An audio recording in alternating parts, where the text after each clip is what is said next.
ইসির পর এবার হাইকোর্টেও প্রার্থিতা বাতিল থাকলেও কুমিল্লা ৪ আসনে বিএনপির প্রার্থী মঞ্জুরুল আহসান মুন্সির।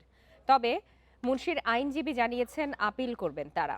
হাইকোর্টের বিচারপতি রাজিক আল জলিল ও বিচারপতি আনোয়ারুল ইসলামের দ্বৈত বেঞ্চে বুধবার বেলা ১২টা থেকে প্রায় ২ ঘণ্টা ধরে চলে মঞ্জুরুল আহসান মুন্সির রিটের শুনানি। তার প্রার্থিতা ফিরে পেতে নামকরা বেশ কয়েকজন আইনজীবী শুনানি করেন। পাল্টা শুনানি করেন তার প্রতিদ্বন্দ্বী প্রার্থী এনসিপির প্রার্থী হাসনাত আবদুল্লাহর আইনজীবী ও নির্বাচন কমিশনের আইনজীবীরা। দুপুর ২টার দিকে ঋণখেলাপি ও হলফনামায় তথ্য গোপন করার দায়ে তার রিটটি সরাসরি খারিজ করে দেন আদালত। এর ফলে মুন্সির প্রার্থিতা অবৈধ ঘোষণা করে দেয়া ইসির আদেশ বহাল থাকল।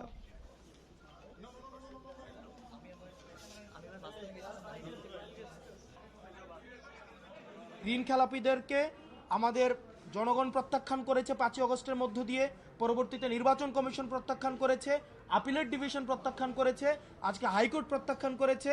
তারা যে কোনো প্রক্রিয়া আমরা আবারও দেখেছি ২১০০ কোটি, ১৭০০ কোটি, ২৫৪ কোটি নিয়ে অনেকে হচ্ছে বিভিন্ন ব্যাকডোর মেকানিজমের মধ্য দিয়ে নির্বাচনে আসছে। ঠিক একইভাবে তাদেরকে ১২ই ফেব্রুয়ারি আবার জনগণ চূড়ান্তভাবে তাদেরকে প্রত্যাখ্যান করবে। ওনার দুইটা ইস্যু, হলফনামায় তথ্য গোপন করা এবং ঋণখেলাপি।